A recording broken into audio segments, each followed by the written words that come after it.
اللہ کے محبوب علیہ السلام نے ارشاد فرمایا، جب اللہ جل شانہ کسی کو پسند فرماتا ہے، کسی سے محبت کرتا ہے، اس کو قبولیت کے درجے پہ فائز المرام کرتا ہے، تو اس کے اوپر مصیبتوں کے پہاڑ ٹوٹنے شروع ہو جاتے ہیں۔ مصیبتیں، ابتلائیں، آزمائشیں یہ پیغمبروں کی زندگیوں کا حسن ہے، لیکن ان کی زبان پہ شکوے کا ایک حرف بھی نہیں آیا۔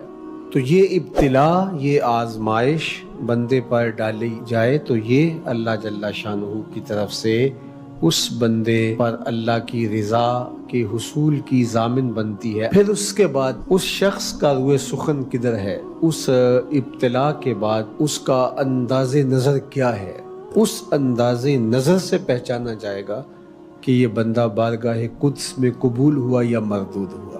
اور امتحان انہی سے لیا جاتا ہے جو آپ کے سسٹم میں داخل ہو، ورنہ کسی سے امتحان لیا ہی نہیں جاتا۔ موج کریں، زندگی گزاریں، بعد میں دیکھیں گے۔ اللہ کے محبوب نے ارشاد فرمایا، جب ایک شخص حاضر ہوا، اس نے کہا انی احبو کا، میں آپ سے پیار کرتا ہوں۔ تو آقا کریم نے فرمایا تم سوچ کے بولو تم کیا کہہ رہے ہو۔ عرض کی حضور انی احبو کا، میں آپ سے پیار کرتا ہوں۔ تو حضور نے پھر فرمایا اچھی طرح سوچ لو تم کہہ کیا رہے ہو۔ تو اس نے تیسری مرتبہ کہا حضور میں آپ سے پیار کرتا ہوں۔ تو آقا کریم نے فرمایا اگر مجھ سے پیار کرتے ہو تو پھر مشکلوں کے لیے تیار ہو جاؤ۔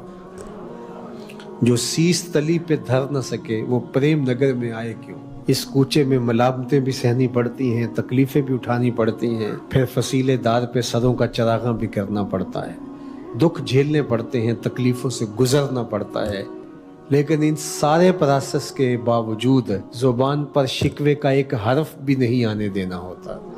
تو درد کا نصیب ہو جانا، مصائب کا آ جانا، تکلیفوں کا آ جانا، لیکن اس کے نتیجے کے اندر آپ کا رب سے تعلق گہرا ہو جائے تو یہ سمجھ لو کہ تمہارے رب نے تمہارے ماضی کے اعمال قبول کر لیے۔ دوسرا سبب حضرت ابو ہریرہ رضی اللہ تعالیٰ عنہ سے کہ جب اللہ کسی بندے سے محبت کرتا ہے تو جبریل امین کو اللہ تعالیٰ آواز دیتا ہے کہ فلاں بندے سے میں محبت کرتا ہوں، تو بھی اس سے محبت کیا کر۔ تو جبریل اس سے محبت کرنے لگ جاتے ہیں۔ ثم ینادی فی السماء، پھر آسمان میں منادی کروا دی جاتی ہے کہ فلاں بندے سے اللہ محبت کرتا ہے، جبریل امین محبت کرتے ہیں، لوگوں تم بھی اس سے محبت کیا کرو۔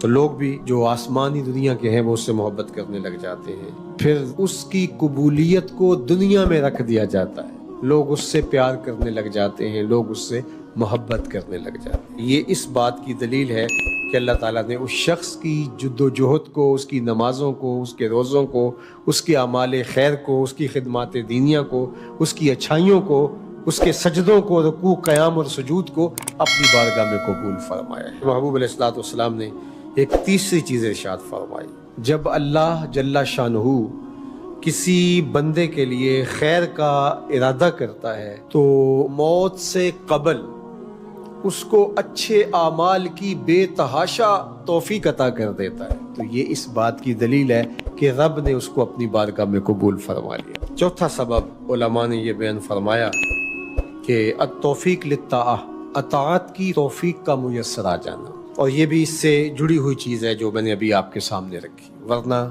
کئی لوگ گھر سے نکلتے ہیں نیکی کے لیے تو رکاوٹ آ جاتی ہے اور واپس آ جاتے ہیں، اور کوئی لوگ ایسے ہوتے ہیں کہ وہ کسی کام کے لیے نکلتے ہیں، راستے میں نیکی کرنے کا موقع مل جاتا ہے۔ تو یہ ہے اللہ کی توفیق اور اللہ تعالیٰ کی عطا۔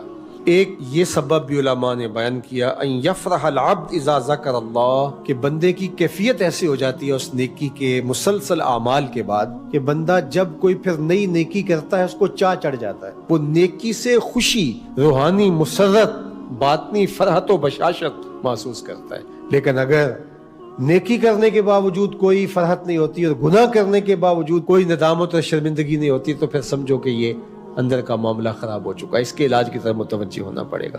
تو بہرحال یہ علامتیں ہیں، ہم اللہ کے حضور عرض گزار ہو سکتے ہیں، مالک یہ مبارک مہینہ گزرا، ہم نے اپنی کوشش کے مطابق جو ہم سے ممکن ہوا، بہت کمزور ہیں، ہماری نمازیں بے روح، ہمارے سجدے رکھے، ہمارے اعمال بہت ساری چیزوں سے لتھڑے ہوئے، تو یہ روزے رکھے، نمازیں پڑھی، جو کچھ جیسا بھی ہے مالک ہم سے تو یہی ممکن تھا، اور ہماری کوتاہیوں کی وجہ سے ایسے ٹوٹے پھوٹے سجدے ہم سے ہو سکتے تھے، مالک جو ہوئے اپنی بارگاہ میں قبول فرما۔